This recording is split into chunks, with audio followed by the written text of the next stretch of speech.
What's up, my backup plan tribe? You are here today.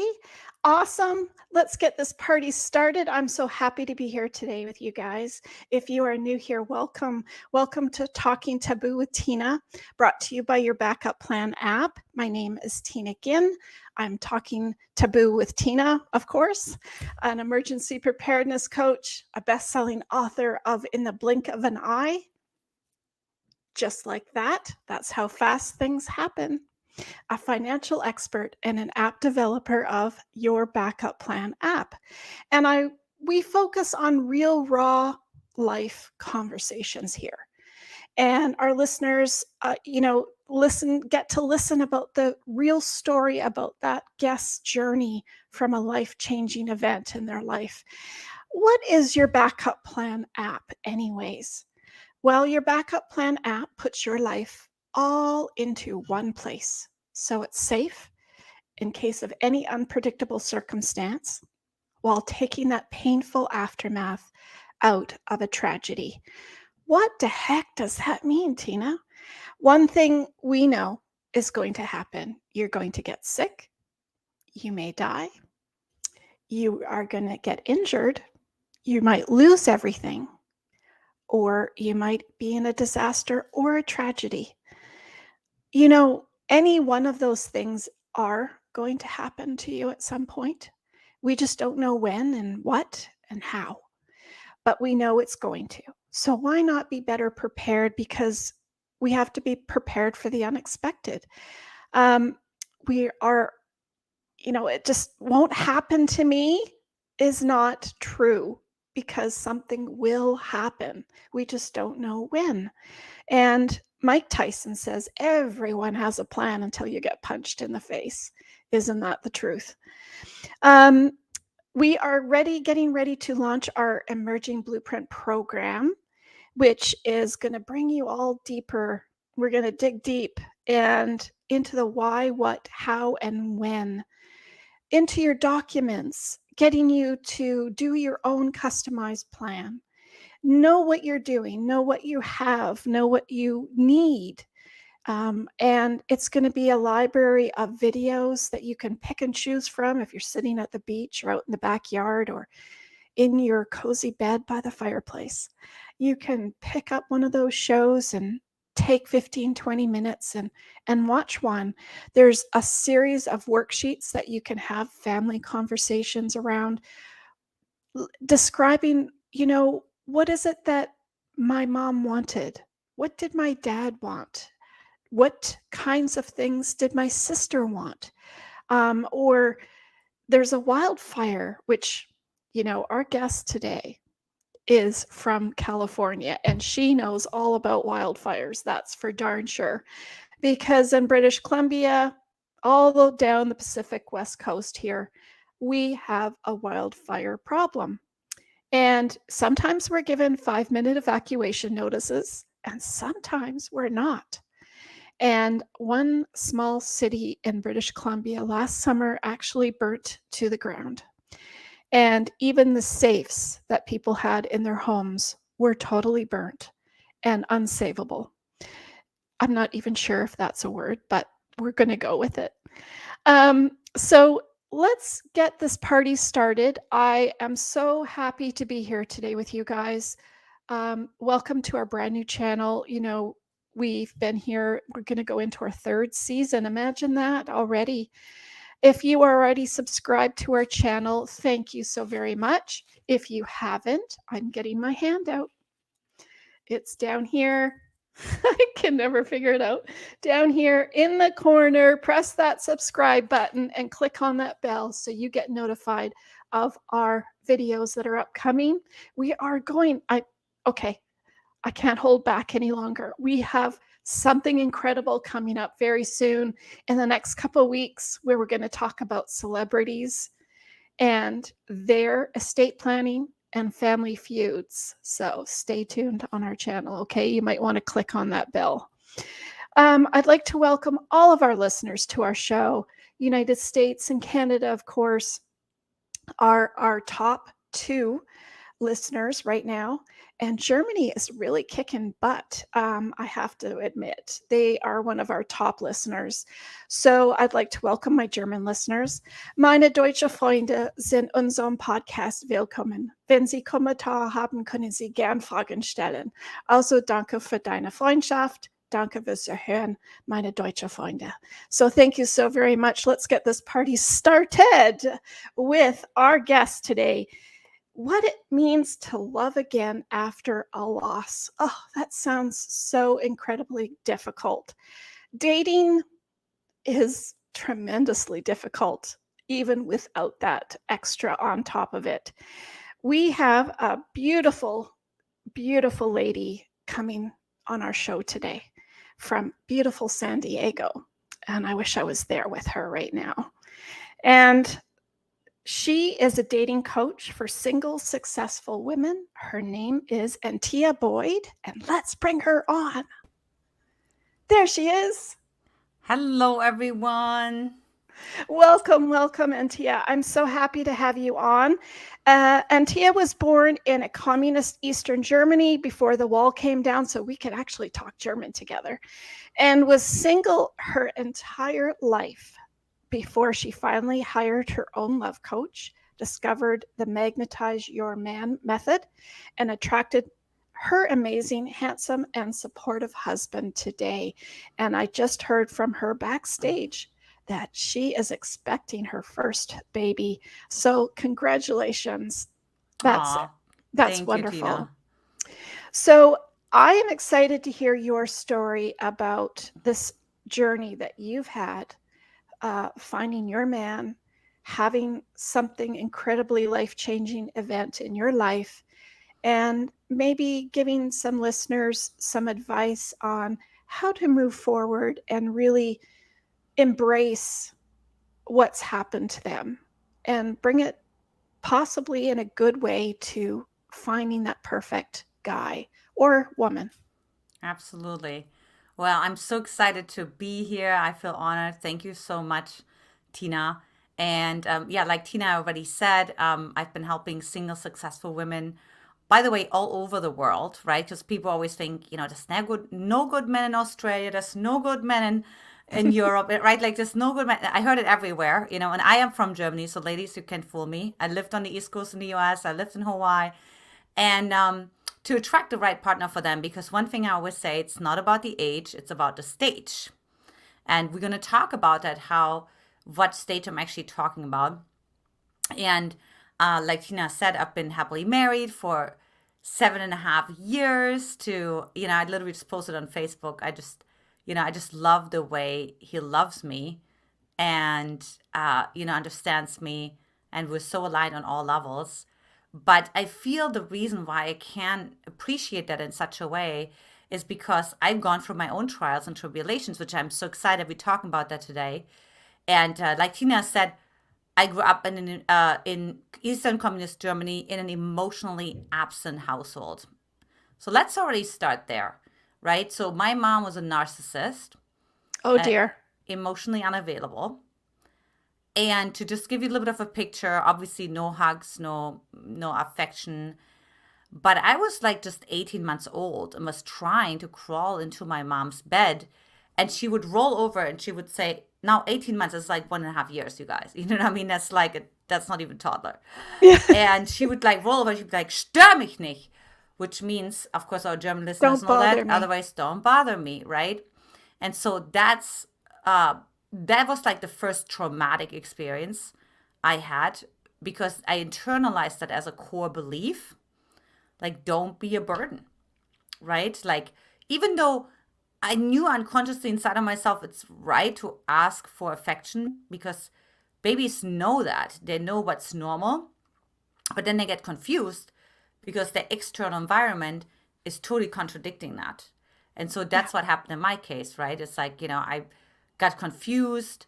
I made myself wrong. I felt lost. I felt definitely rejected, as you can imagine, right? And also ashamed, like as if I like did something wrong. Like it's almost like, what I always say, Tina, is Mhm. like I felt like there's some secret language that I sort of missed, you know what I Mhm. mean, as some sort of vibrational frequency, something, right? Like, so that's how the baby thinks. So, but then that's too much pain to endure. So then you develop what's called a coping mechanism, right? So my coping mechanism was, well, brilliant. I'm just going to make sure I don't need anyone. I'm just going to make sure I Right. become Mrs. Independent. Like I go grocery shopping by myself by the time I'm 8 years old. Get the A's, of course, all the things, right? Like, of course, star student. And, but when it really hit me in the face was when I was starting to date. Because, when you start to date, you have sort of that mirror, before you're like, oh, life is great. And you're like, why am I attracting one emotionally unavailable man after the other into my life, right? Like, why are men making me all those promises? Like, you're the always wanted, never expect a miracle, yada, yada, yada, to dropping me without notice and leaving me again feeling rejected, lost, confused, right? So it's like, wait a minute. I remember feeling that way. Like, I don't know how that connects, right? Because I didn't understand that I was basically conflicted inside of myself, But you probably didn't realize that until you actually started seeing this pattern, right? And then you had to dig deep and figure out where the Yeah. heck did that come from? Yeah, exactly. That's why I said, like, I was just lost. All I knew was I just was repeating. Mhm. But then I started to learn, oh, it's because there's a part inside of me that still wants to have the relationship, right? Of Mhm. course, because it never got that need met by my mom, right? Like, I reached out as a baby or as a toddler over and over, and then the need was not met. So, but the reaching hand was still there. But then on the other hand, I was like pretending, oh, but, like, I need you, but like, I don't really need you. Right? It's almost like I would like totally contradict myself. Like, wait a minute, like, you want a relationship, but then you're like, no, but I'm good independent. Like, you know what I mean? Like, I don't, Yeah. because I was afraid of my own neediness, right? Because that's what, of course, I got rejected for Yeah. in my own childhood, right? And so that's when I said, okay, so wait a minute. So what do good old Germans do? When I start to understand it on an academic level, right? So I was like, okay, so I got myself out of Germany, got myself into UC Berkeley, here on the West Coast, and really studied attachment style theory, because I really wanted to understand how did the dysfunctional relationship I had with my mother directly translated into the same traumatic cycle in dating. Because it doesn't Mhm. necessarily logically make sense, right? Like, it's like the parents, that's how it's going to play out with your lover. Like, what?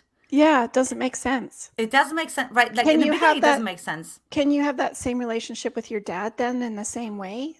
Oh, yeah, Where of it course. Of affects course. you? Yeah. Like, a lot of my clients have an emotionally unavailable dad. Now, my dad, he was more about, uh, don't get too arrogant. So the core message from my mom was, don't bother me. From my dad, it was, who do you think you are? So again, so I couldn't really rise to come into confidence because every time I was like, check your ego, like, don't fall off your high horse. So there was this constant inability to not being able to be in my own power, right? Because I would Yeah. be hearing my dad say, who do you think you are? Or every time when I wanted to speak up or say something or be an authority and all the things. Or when I wanted to actually say to the man, like, set a boundary and say, like, no, that's not okay. I heard the voice in my head, from my dad, who do you think you are? Like, that you can set that boundary with that Right. person, That's right? Versus, dangerous. yeah, it's very dangerous. And then mixed with that whole narcissistic component that my mom had. And so you can imagine fun times dating. Um, yeah. And, but the good thing was, so now I started to understand this whole thing on an intellectual level. And now I got really interested because something started to resonate, something started to click. And I started to, throw myself more into workshops, seminars, understanding men, masculine, feminine dynamics, like all kinds of healing modalities, right? Like, to really understand, Mhm. okay, how's this all fitting together? And then, as you can imagine, because I accumulated all that knowledge, like, women were approaching me all the time, right? And they're like, oh, how was your workshop last weekend? And I would just like tell them. And then it would become more and more women, right? And then I would say, well, why don't we just a little, I don't know, get together, like a little support group, I guess. I mean, I don't have any Yeah. show for it, but like, I tell you guys what I learned. And then they ended up actually getting married, and I was, I was invited to be the maid of honor and all the things. So I was like, okay, there must be something here, like a formula, a recipe, something's working, right? Because all of a sudden, those women who just harmlessly asked for some advice took the notes, and implemented it. So then I realized, well, wait a minute, so what's then the difference between them and me? And I was like, well, I had my own what I call vulnerability thresholds. And I'm so happy we talk about that today. We talk about vulnerability. And, because we can talk a big game, but if you actually secretly see, so I had my backup plan. I know like it's a little bit different backup plan, but, one foot in the door, that was like, yes, I'm all in. I'm all healed. I want the man. And then my backup plan was like, oh, but, just in case it doesn't work out, I'm not going to get too attached. I'm not going to let him know too many details I'm and not going all to the give them things, all right? my all, right? Right. But I'm going to pretend I do. It's just kind of like, have that back door open kind of thing. So it's like, I thought like it was so ironic that the backup plan, you know what I mean? I was like, yeah. And that's when I hired a mentor for myself, because I literally didn't know how to overcome that. Fear doesn't even really describe it. It's almost like a trauma to really break through that barrier of like risking to be that rejected, like my mom rejected me. It's kind of, Like, I think of it like you're on a cliff yeah, and you have to jump in that water. yeah. And the water's not scary. Like it's not. This doesn't have sharks in it or anything. It's just that you're looking down. Do I do it? Do I Yeah. go? Right. Yeah, exactly. It's just really that letting go, right? Letting go, like jumping into the unknown, right? Like letting go of what you know. But you know what? I got to the point. That's what I always tell my women. When you're at the point where you are right now is more painful than your fear of the unknown. That's where I was. I had my back against the wall. I'm like, you know what? I can't imagine to go another day like this. I just can't. Because then I could just say, why not go another 10 years like that? Because I could Yeah. not justify why anything would change, right? Like I wouldn't have any hope for my future if I would be like, I really have no reason to have hope for my future if I don't do something about it. And that's when I jumped, I Yeah. jumped, and then 9 months later, met my husband, Brody, in Hawaii. And he told me the first night we met that I'm the girl of his story. Aw.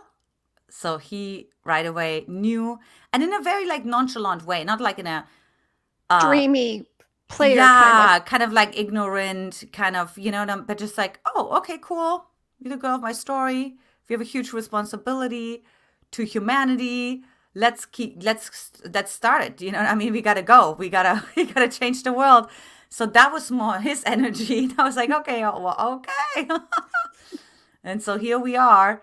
And you took your advice. Yeah, for sure. Well, I wanted someone like that, but I wanted someone who doesn't just say it, but who has actually masculine groundedness, integrity, right? Who's aligned, who actually, remember, I had lots of men who made me lots of words and promises, right? So for me, it was much more about the follow through than it was about the like, oh my God, you're this dream girl, you're the most gorgeous woman in the world, or blah, blah, blah. And then That's you the go like thing. this. Oh. Yeah, exactly. Yeah. But it's like, I was not so impressed by that anymore. You know what I mean? I was Yeah. just like, yeah, we'll see, whatever, Here's another one of those. And then something happened to you guys when she started clicking and getting together, and something tragic happened. Yeah, so that was quite a while into our marriage, which was in 2018.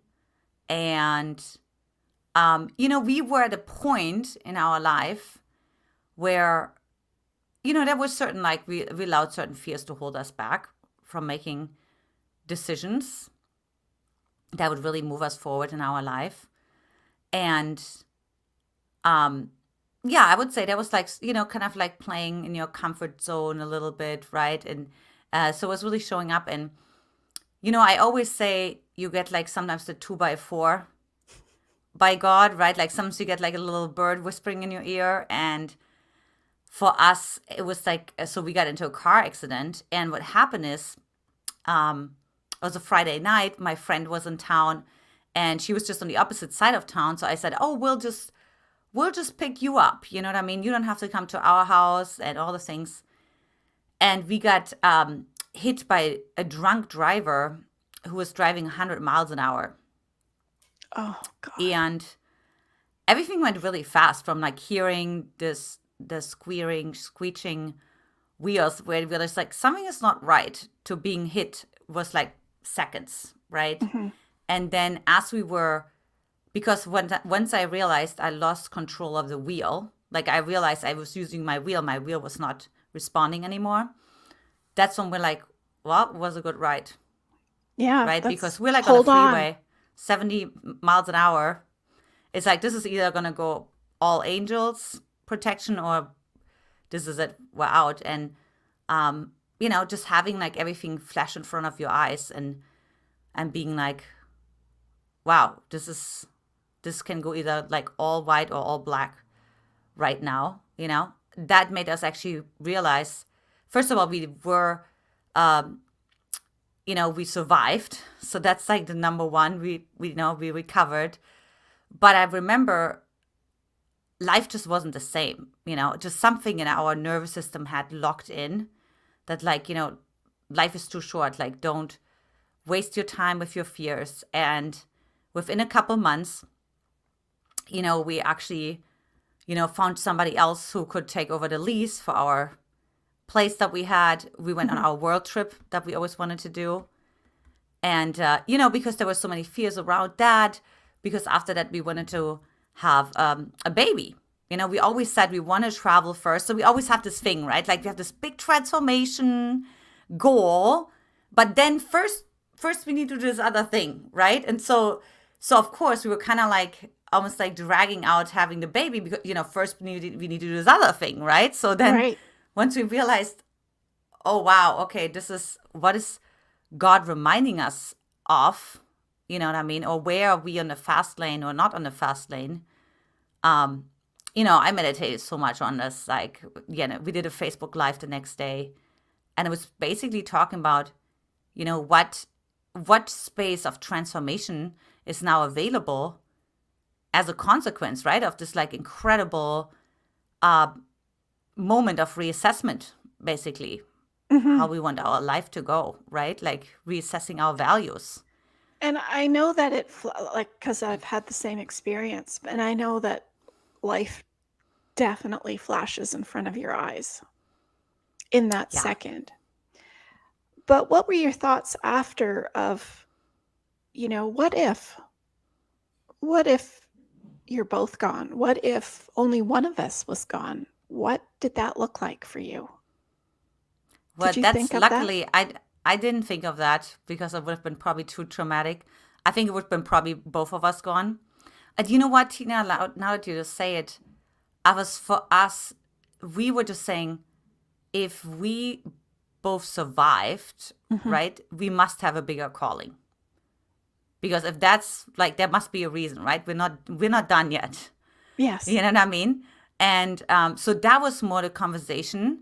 So we started to be more honest and even more direct in our communication, and speaking to Yeah. people's hearts, and just kind of piercing through, like, guys, you know what I mean? Like, let's stop the BS, you know what I mean? Let's stop the excuses of your internal dialogues, because like you have now, right? Which is interesting, because the pandemic has showed us that in the last 2 years. Oh, for sure. Yes.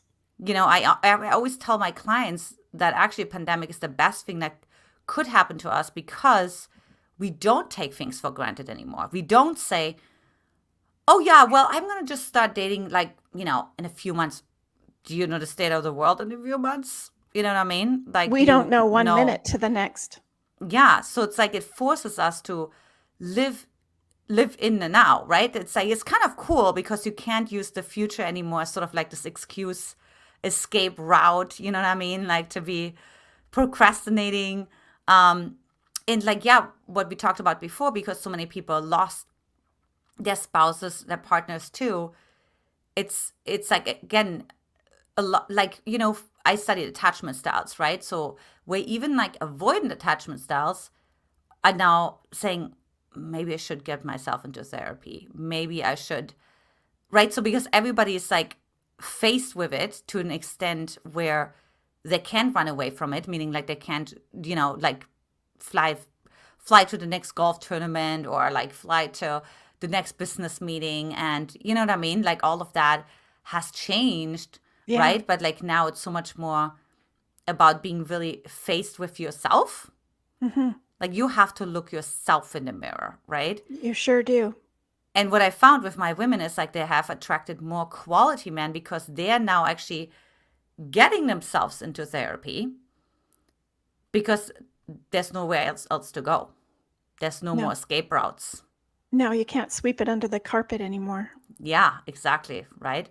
And then because of the the pandemic factor itself, right? There's also not like sort of this random dating. So people are like committing faster, moving in together. So that's what I always like to see. It's like, what's sort of the treasure in the tragedy? Hmm. But there's always treasure in the tragedy. And what is that for you? Every coin has two sides. Yes. Which one do you choose to shine the light on? It still has both sides. Yes. It doesn't take away from it, right? That's But right. it's like you decide where you should shine the flashlight on. Well, it's like half full. Full, half empty. I can't even say it. Yeah. Yeah, that's exactly it. Mm-hmm. Absolutely. So I mean, you know, it's just tragic, and I've heard it so many times, especially during COVID, where the spouse is gone, your partner's gone, and now you've got through all of that, and you're full of the celebration or the not celebration, which happened too during COVID because we couldn't. And you're trying to heal yourself, but moving forward and finding that special partner is so darn difficult when you are still healing. Yeah, and it's not even just after losing a partner, but it can also go after you go through a breakup, after you go, like any loss, really. And Yeah. and then what's important is like to go through the grieving stages, to find a balance between validating where you are emotionally, because I think we always have this, like, and I see this so often when women come to me, I should already be here and I should already do this. And I'm like, yeah, it should means you're living to someone else's value system. Who cares? Right. But it's actually like, can you validate the sadness and, allow yourself to move through it and then maybe still take action anyways? So it's almost Mhm. like doing two things at the same time, not letting one take away from the other. I mean, I don't mean the immediate grieving, right? But like when you're down the road a little bit and you feel like there's still sadness coming up here or there, or there's like anger or Mhm. confusion or, even Feelings. like denial coming up, right? Like to actually say yes to those feelings, to let those feelings guide you and inform you, because that's true vulnerability. And that's often, this is so interesting. Um, I mean, I haven't really lost anyone that's close to me yet. I mean, my grandma died when I was 18, but, that's different because I never really saw her. I've seen her like 3 or 4 times in my life. Yeah.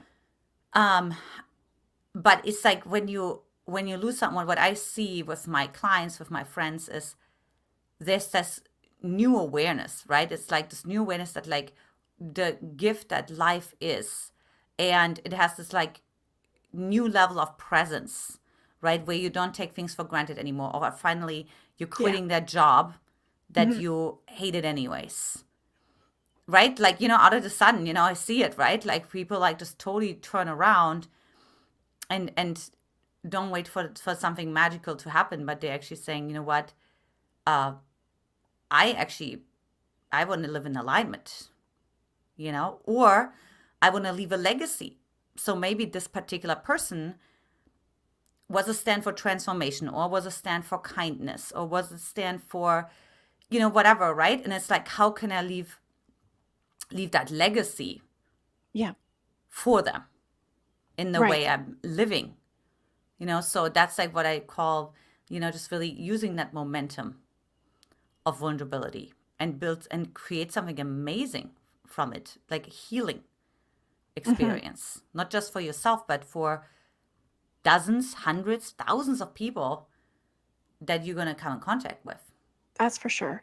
And I just saw on a TV show where her girlfriend passed away and she continued to call her on her cell phone and just talk to nobody on the other end, but she felt like she was talking to her still. Mm-hmm. And Yeah, I thought that absolutely. was really cool because I thought that gave her, I'm not going to say hope, but it gave her a feeling that she was still comforted Mm-hmm. by her by her presence in some shape or Absolutely. form.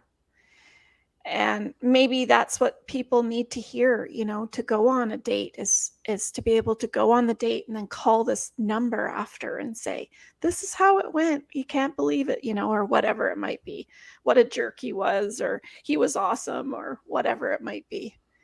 But Absolutely. yeah, it's to find that, I guess, that strength that you need to find in Mm-hmm. yourself. Mm-hmm. Yeah, absolutely. Well, and it's also about resilience as well, right? Because I think there's like a part inside of us, there's like this realness, but the realness, the rawness is actually the most attractive. I help women to magnetize their man, right? So how do you magnetize? How do you become a magnet? It's through being real and raw, right? Because that's, we always say we admire perfect people, so we put them on a pedestal, right? But we fall in love with quote unquote imperfect people. And that really means because the rawness, right, the vulnerability is where there's this opening, right? It's like this, oh, you're human too. Oh, thank you for reminding. But like hearts talk to each other, like nervous systems talk to each other. Like I know when someone is just pretending and it's not vulnerable at all and it's not opening up at all, not available at all, Yeah. or if somebody is like right there, right, like right in the midst of it, and is not afraid of their emotions, not judging their emotions, which that's like another piece too, Tina, is actually Yes. seeing in that whole grieving process, there's usually one uncomfortable emotion that we judge. It's usually either sadness or it's anger. And that comes again from our parents, right? Like, Yeah. maybe they say, don't cry, I'll give you something to cry about. Or Yeah. maybe your How dad many was a, times did we hear that? right. I mean, that was so common. In Germany, it was really common. Like, it was Mhm. just it was all about discipline and it was mental toughness, right? There wasn't like emotional attunement. What's that? Attachments, bonding? What? Yeah. Right? So it's like no concept of that. Or maybe your dad was a raging alcoholic, or it doesn't even have to be an alcoholic, just a rageaholic. And what do you promise yourself? I'm never going to be like that. I mean, I'm going to be way more humane. Like, I'm not going to lose control to such extent, right? So you can get stuck in your whole process of processing your emotions if you have actually certain judgments towards one of the other, right? So you Mhm. have to learn to have a friendly relationship to them, not for them to disappear. It's never going to happen. Like we are dynamic human beings. We're not, we're not stagnant human beings. Yeah. But it's about, and by the way, that builds trust, Tina. If a partner sees, oh, I express my anger, but I see that you have a friendly relationship to your anger versus a judgmental one, that makes the partner feel safe, right? And then they can process whatever is going on for them Right. because they also have anger somewhere inside of themselves. It may be more quote unquote frustration because that's all they were allowed to feel.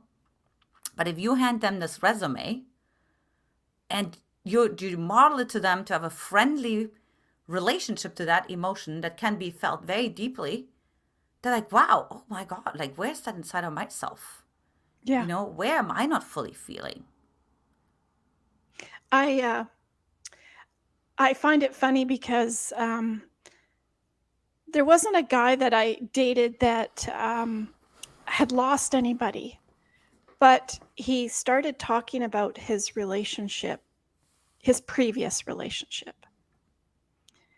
And I said, "And what happened to that relationship?" And he said, one morning she looked at me and said, you're just not there for me. You're just not there. And I need you to be here for me." And he got up and left. And that's what he told me, which is extremely really funny because I felt like I was interviewing him for my show. Isn't that funny? Because what is wrong with someone telling you like, I can't believe he even said that to another woman. Like, the red flags just went flying across the room. It's like, how fast can I run away from this person? Well, the avoidant attachment style, right, wants to give up responsibility and ownership. So if you hold them accountable, meaning like even if you just express your needs, they walk out.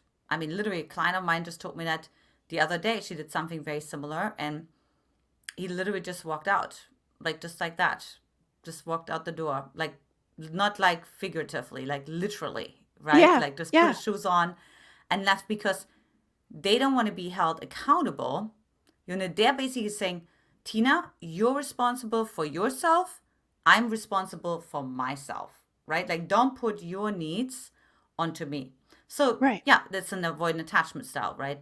And then Mhm. you have to ask yourself, do I want to date a man who has an avoidant attachment style and doesn't do anything about it? Because you can have an avoidant attachment style and get into therapy, like I told you, Right. what happened a lot in the last 2 years. But there's still men who are just continue to run on their program and choose to react, and you know like she rather finds out sooner than later, because that's going to be a lot of like work for her, right, and a lot of Yeah. denying her own needs long term for him to feel safe. And the first thing I thought of is, gosh, what's her phone number? I want to call this woman and tell her it took her, what, 6 years to be with this man to figure that out, and it took me an hour? Yeah, You totally, know? right. Yeah. It's like, wow. Well, but it shows you that she had already all those needs inside of herself, and that's what so often that's what happens with women when they date an avoidant. They're like, but I can't make that request because he's not capable, or he had this kind of childhood, or I'm not gonna get it met anyway, so I don't want to feel embarrassed or ashamed, right? And I need Um, love. or they go into freeze response because we go fight, flight, freeze. So sometimes we can go into freeze and we're just like, I don't know. I don't know anymore what need of mine is adequate versus what need of mine is inadequate, until it blows up like it did Yeah. for her, right? Where she just woke up and she's like, you know what? I decided I'm finally going to say something after 6 years. And you can imagine the kind of energy she had. Yeah. Um, It building, I'm sure. yeah. And while he was under the impression that everything is pretty much hunky dory, you know what I Well, for mean? She's him. not, yeah, yeah. Because remember also, like avoidant attachment styles, they're also disconnected from themselves and from you, right? So they're not going to pick up on those. If you think like, oh, well, I'm going to just send them like some cues. I'm just going to, for a certain, like, look at him, or I'm going to, they're not going to pick that up. You can forget about that. Like, that's not how their program works. They're not an anxious attachment style. They're avoidant, right? So they're constantly saying like, can I trust the other person? Right. So if I go on a date and I've lost my partner before and I feel like I've healed, and I know the first question is, so, tell me about yourself. What the heck do you start saying? Do you avoid that part of your life? Do you talk about other things? Oh, so what I always recommend is in the beginning to just have like lighter conversations. And the reason why is because in the beginning you want to just figure out dynamic. Like, are we just even bouncing off each other? It doesn't even matter. You can literally talk about, what animal would you be? You know what I mean? Or what kitchen utensil would you be? I mean, just like something light. Um, and then as time goes on, right? Like introduce more. You can literally say when somebody says, "Well, you're married before." You know what? Yes, and we can talk about that as like a conversation for another time. I'd love to share with you later on that one. So you definitely like acknowledge it, and then also say, you know what, like I'd love to. And the reason why I say that is because I've seen it so many times where like women share that right away, but the problem is like it gets so heavy Hmm. that the man doesn't have the tools to deal with it, right? But if you're saying, yes, you know what I mean, like we'll talk about that, you know what I mean, Yeah. like, so that's what I recommend. And then that way you can also figure out like where he's at, how you feel around him, and you don't get sort of like in this really uncomfortable territory too fast.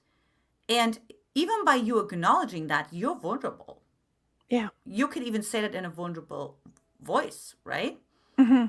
But so that's like the biggest thing, and that's what I've learned because I used to go like really deep, and men would always just, and then it would be just all over because they basically were emotionally naked before we even had anything. They were telling me how the grandpa died, or just heavy stuff like that, or even heavier than that.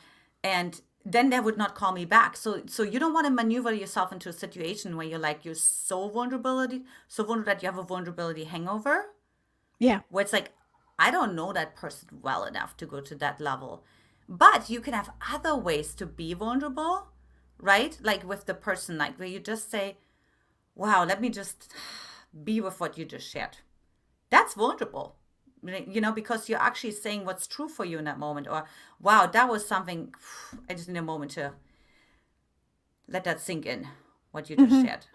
That's vulnerable because you maintain rapport to the person, and then you actually tell him, oh, maybe I should take a breath too.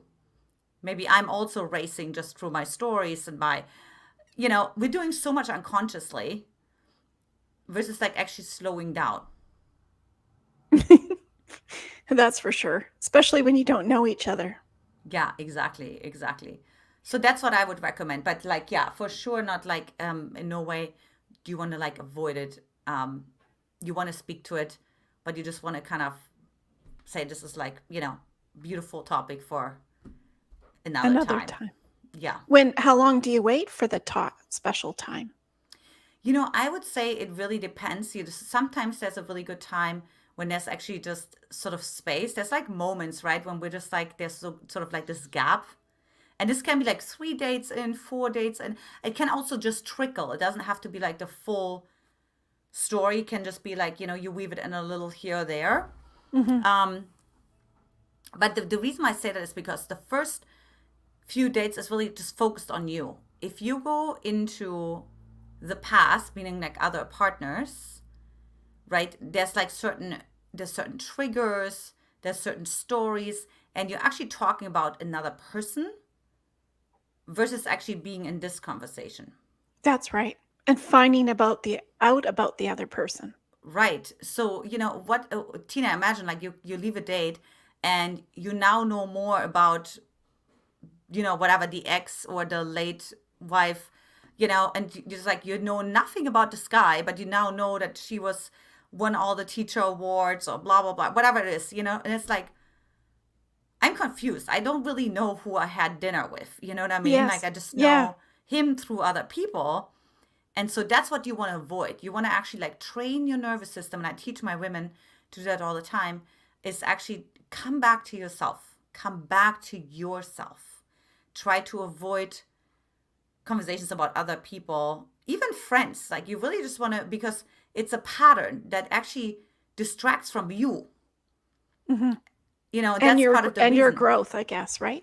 Yeah, You and your absolutely. Yeah. And then also vulnerability, because sometimes it can be that it's actually vulnerable for you to focus on yourself. So you unconsciously talk about, you know, your ex or your late husband or whatever it is, right? But it's also kind of distracting from what's really going on, right? There's like this, you know what? I feel this discomfort inside of myself because, I was really excited to meet you, or like, you know what I mean? Like, this is like, so that's what's really going on.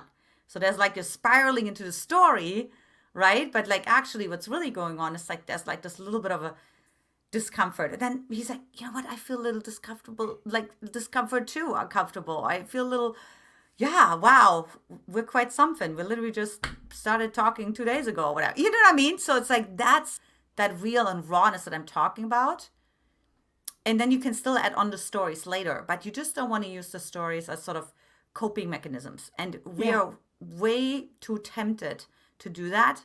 So that's why I always go like, in doubt, let's focus just on the two of you, and then over time introduce more into it. And again, you can let them know there was someone, so it's not going to be like a surprise, which everybody expects that anyways.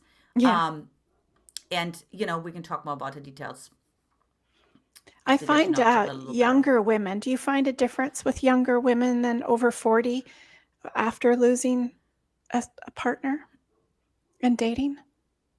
mm, Let me think, because I had both experiences. um it depends. Sometimes I see like with the younger ones that was obviously more recent because just like less time has passed, right? um and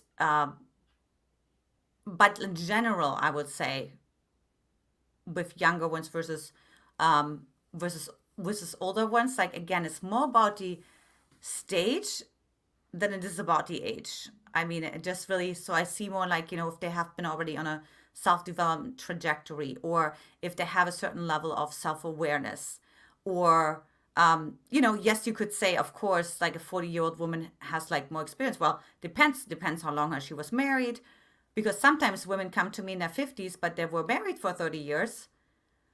And so it's kind of feels like, they're like in their 20s because they're learning how to date. You know what I Yeah. mean? So it's like, Yeah. so that's why I always say, where are you in your journey when you come to me? You know what I mean? So don't, and I hear this all the time, Tina. So, Antje, first of all, so I'm 63, and okay, what is that? What is that? I don't know what that's supposed to tell me, because it doesn't tell me anything. You know what I mean? And I even had a woman I worked with, and she lost two husbands, Oh dear. and was in her mid 60s, and met this guy who was divorced 3 times. And so they just have this heavenly ever after. Now they've been married for 3 years. And, so I really believe that, like, put yourself out there.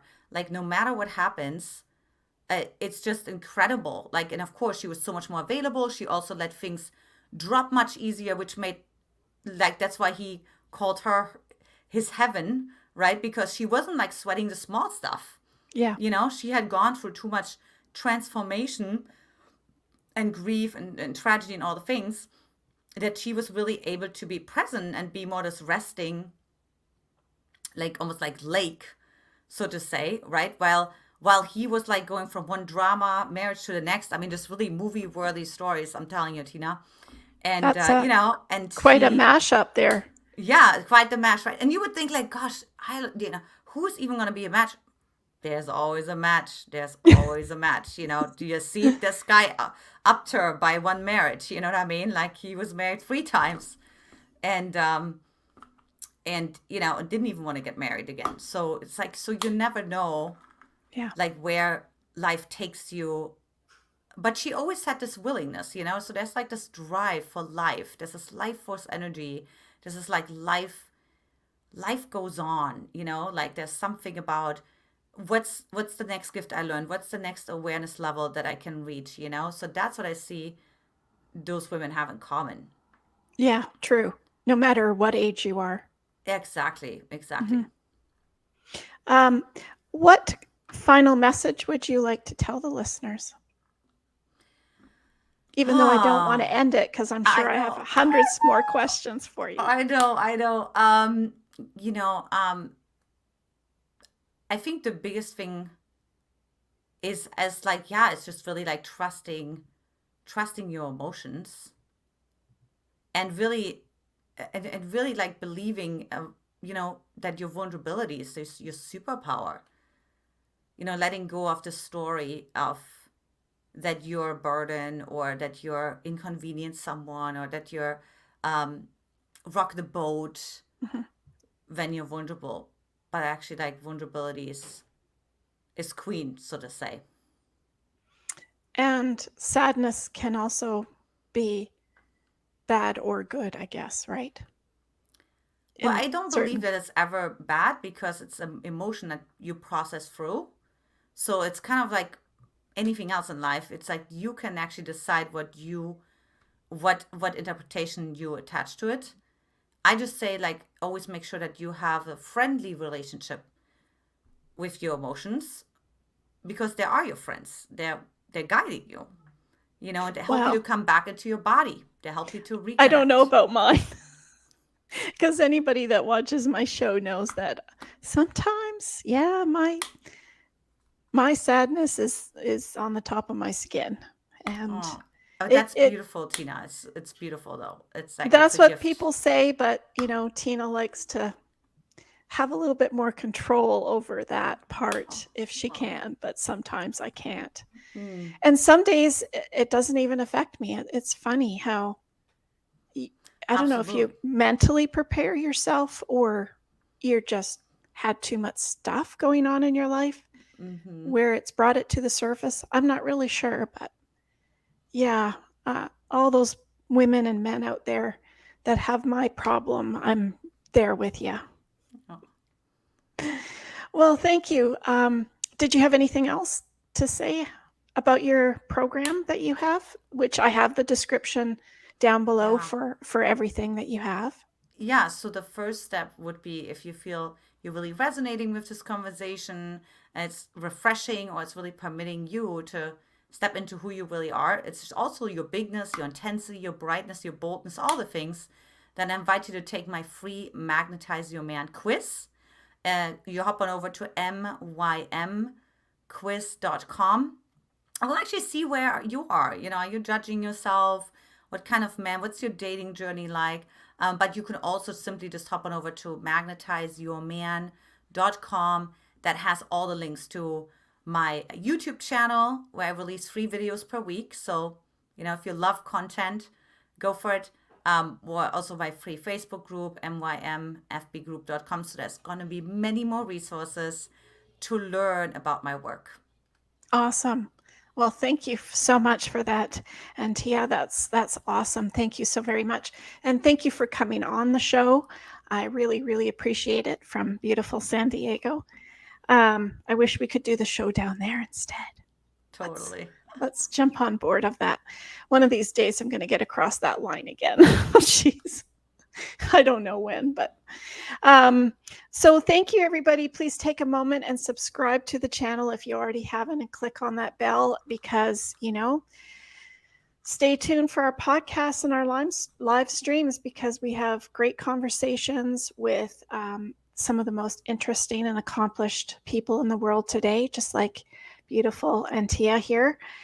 I hope that we've entertained you and informed you, and hope that we've inspired and motivated you so that you can start thinking about your plan and your dating situation as well. And no one is Superman in this life. And so expect the unexpected. And when you are thinking about that special someone in your life today, make sure that you pick up that phone. We still have phones, text, FaceTime, Zoom, whatever it is. Call them today and tell them how much you love and care about them today, because you don't know what tomorrow will bring. So thank you. We were on all podcast platforms: YouTube, Instagram, LinkedIn, Twitter, TikTok, Facebook. Yeah, we're everywhere. We have a Facebook group that you can, with like minded people in the community group as well, that are going through difficult challenges, perhaps with people that have passed away or that are disabled or that have dementia or whatever the situation might be. So you're welcome to join that as well. And Thank you for being here for our wonderful show. Thank you for your time. I love each and every one of you. And I'm not sure if Antia knows who Carol Burnett is. I always end with Carol Burnett. Oh, no, I Do you? don't. So Carol Burnett is actually from, I want to say she's from middle United States. Her show ran for many, many years on the United States broadcast system. And she always sang a song at the end. And I truly loved her even today. And so I always sing at the end of our podcast. I'm so glad we had this time together just to have a laugh or sing a song. Seems we just get started. And before you know it, comes a time we have to say so long. So long, everybody. Please be kind, stay safe. It's hard to say. And thank you, Antia, for coming on our show today. I hope that everyone has gotten one little ounce of information that can take them to that next level in their dating situation, in their grief situation, in their journey. We're here for you, and thank you for coming. And till next time, expect the unexpected.